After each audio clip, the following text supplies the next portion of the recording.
Sir Sponsor, good afternoon. Gandang hapon po. I'll go directly on the integrity of data to be encoded in the digital budget portal. Ito yung kadena natin, Opo, Mr. President. As you have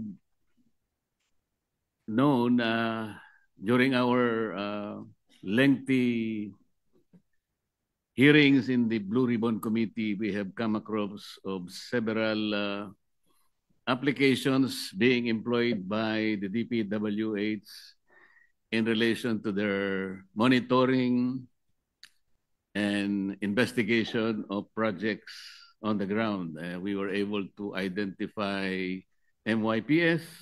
This is the multi-year programming and scheduling. We also come across PCMA, which is project and contract management applications, which are under the IMS portal or the broader umbrella portal of the DPWH.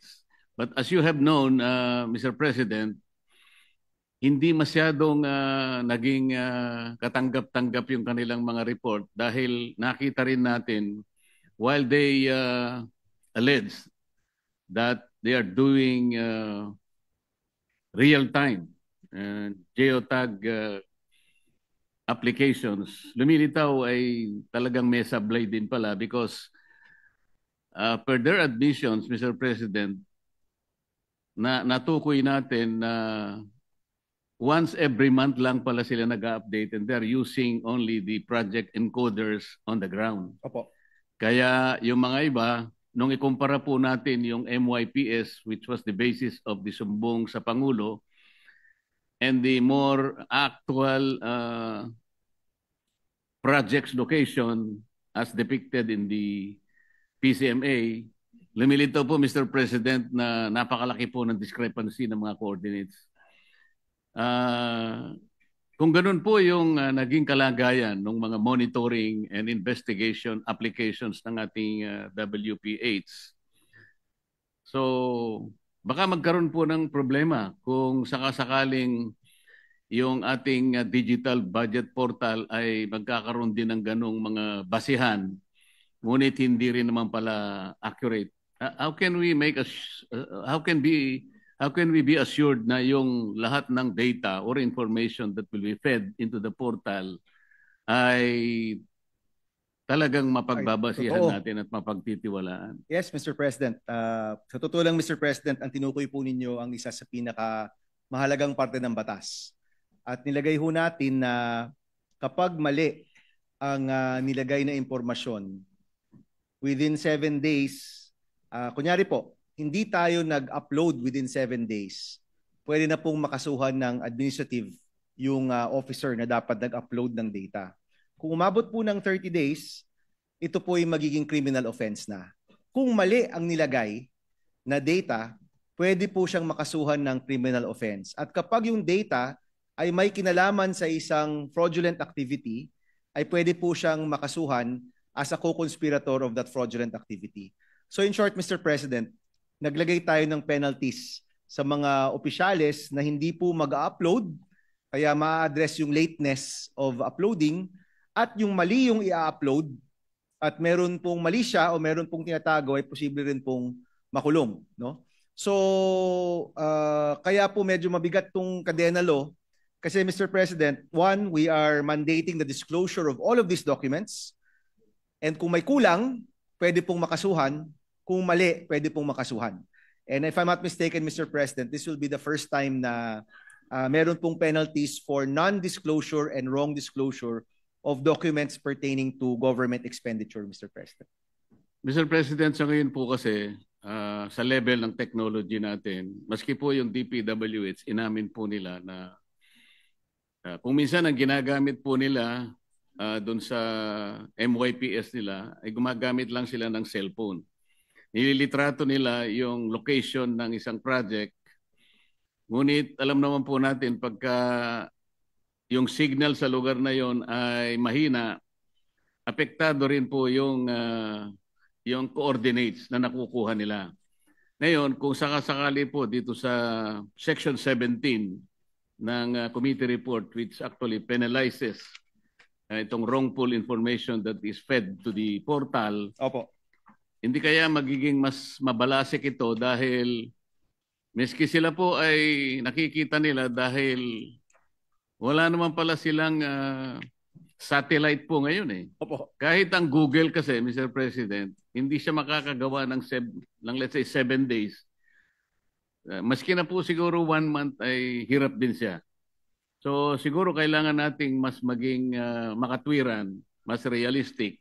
Ang importante siguro rito, ang maparusahan natin yung talagang tahasan, deliberate niyang iminamali talaga ang information. Opo. Hindi yung nagsisikap siya na maibigay ang tamang information. Mas lalo po siguro maparusahan natin, Mr. President, yung mga opisyales naman na sa kabila ng alam niyang mahirap talaga ang bagay na ito, ay wala man lang siyang ginagawa para siya ay tumulong din at tingnan niya rin yung gawa ng mga encoders at saka yung mga project engineers sa baba.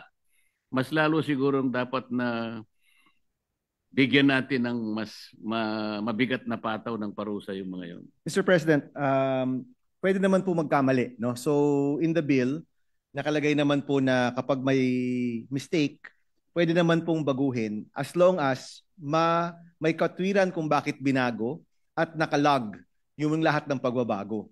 So kunyari po, may nalagay tayong maling coordinates. The following day, pinilitan natin. Pwede naman pong palitan. Basta klaro lang na ito yung rason kung bakit pinilitan po yung coordinates. So ano naman, Mr. President, meron namang leeway for mistakes here and there kasi wala naman pong perfect. But definitely, Mr. President, sa binigay na panahon na 7 days at 30 days, ay sapat na po dapat yan, Mr. President, para makapagbigay ng tamang datos dito po sa portal po natin. Pero Mr. President, wag nating bibigyan ng tsansa o pagkakataon yung talagang dahil lang sa pagmamadali niya at halimbawa merong collusion sa mga iba't ibang gumagawa ng project katulad ng contractor, gagawa siya at gagawa ng litrato kahit na alam niyang malayo yung minonitor niyang pangyayari para lang makakolekta na sila. Yun sana yung dapat nating makita. Hindi siya nagmamadali kung hindi gusto niya kagad na maliin talaga.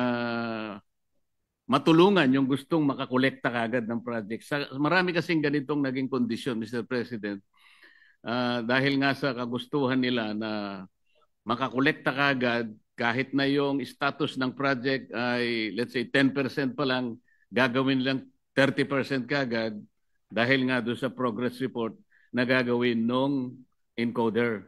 Yes, Mr. President. Pero okay, bawal po yun, Mr. President, no? So mahuhuli po dapat yan kasi 10% lang po yung gawa pero 30% po yung nilagay nilang completion. Yun ang gusto nating matuko, yung talagang deliberate nilang iminamali. Opo, kesa doon sa nagkamali lang. Meron siyang honest mistake lang na talagang ginawa niya pero nagkamali siya talaga. Rest assured, Mr. President, this is flexible enough to accommodate common and honest mistakes, Mr. President. Sa mga naging pagdinig pa rin natin, Mr. President, nabanggit ang mga bansang katulad ng Estonia, ng Georgia at Chile na sila pala'y nakapag-incorporate ng tinatawag na blockchain technology doon sa kanilang mga level ng pamamahala, kagaya ng land registration at procurement. Opo, Mr. President. Meron ba tayong magagawang mga halimbawa mula sa mga iba't ibang malalaking ekonomiya at more centralized countries? Kung meron man, baka sakaling ito po ay magamit natin sa lalong ikaayos ng ating pinanunukalang batas. Ang alam ko, Mr. President, pagdating sa national expenditure, tayo po yung posibleng mauna. Kasi sa ibang bansa, Mr. President, iba-iba yung aplikasyon. Nabanggit po ni Senator Padilla yung paggamit ng blockchain laban sa terorismo. Meron din po yung nabanggit po ninyo na pagtag ng mga lupain. Pero yung pagbulatlat ng gastos ng gobyerno, ng pera ng taong bayan, posible po na tayo pong mauuna sa mundo, Mr. President. Tayo pang nauna, Mr. President? Yes, Mr. President. Posible. nakita rin po natin, Mr. President, yung parang pagkakaulit-ulit ng mga ibang monitoring system. Halimbawa po, napakarami po yung lumilitaw ng mga monitoring systems ng gobyerno. Bukod po sa sinabi nating IMS, MYPS, merong PCMA, meron pa silang Survey 123. At yun nga pong Department of Budget and Management, meron pa siyang sariling portal na tinawag nilang DIME, D-I-M-E. Ano kaya ang pinakamagandang paraan po para hindi na magkaroon ng redundancy sa ganitong mga pamamaraan na gusto nating puntahan at hindi na tayo makapag-aksaya pa ng panahon. Hindi lang panahon, kundi yung salapi ng ating bansa. Mr. President, during the TWG, nakausap po namin yung mga ahensya na masabi ho natin gusto talaga nating mapasok dito gaya ng top spenders like DPWH, DepEd, DOH at marami pang iba. At ang nabanggit ho natin, Mr. President, ay kung meron silang transparency portal ngayon, we will consider that as like a pilot to the implementation of the Cadena Law. Kumbaga, Mr. President, hindi na natin susubukan natin na maging interoperable yung kanilang mga portal. Kasi during the hearing of DPWH, Mr. President, nung binanggit ko rin yung Section 5 po dito, yung mga dokumentong dapat ay mailabas ho nila, sumang-ayon naman po sila na yan rin naman yung gagawin nila sa transparency portal. So ngayon po na kung ito po yung maging batas, hindi daw yan pwedeng baguhin. Hindi na po pwedeng tanggalin ng next secretary, for example. But during the implementation, Mr. President, ang balak po natin, lahat ng mga inisyatibong maganda naman, ay ifo-fold in na lang po natin dito po sa implementation. But let me just say, Mr. President, it will be DICT to implement the Cadena Law, Mr. President. Hindi naman po tayo rin. Hindi naman po tayo sa Senado. Tayo lang po yung gumagawa ng framework. But when they do implement it, we will exercise oversight to make sure na hindi po masasayang yung trabaho ng ibang mga ahensya. Ibig sabihin, Mr. President, kung sakasakaling itong Cadena o Digital Budget Portal ay naayos nating mabuti, mangangahulugan ba na yung iba pang mga aplikasyon, mga systems na ginagamit ngayon ay isa-isa anang aalisin at mananatili na lamang nag-iisang portal na gagamitin natin? No, Mr. President. Kasi iba po yung function ng mga ibang portals. Ito po ay para mailabas sa publiko kung ang pinagagamitan ng pera ng bayan. So right now, Mr. President, walang nag-iisang portal na kung saan ang sino mang mamamayan ay kaya pong makita kung saan po napupunta yung pera ng taong bayan. Yun po yung pinaka nais nitong batas na ito. So as far as I'm concerned, Mr. President, this is a new portal, pero hindi naman po ibig sabihin, Mr. President, na yung ibang mga portal or ibang mga website ng mga ahensya ay mawawala naman po dahil po dito. Kasi ang aking pagkakaintindi, Mr. President, ito ay digital budget portal. Ibig sabihin, yung budget portal po natin ay kumukuha ng mga datos at iba't ibang impormasyon mula sa mga mapagtitiwala ng sistema.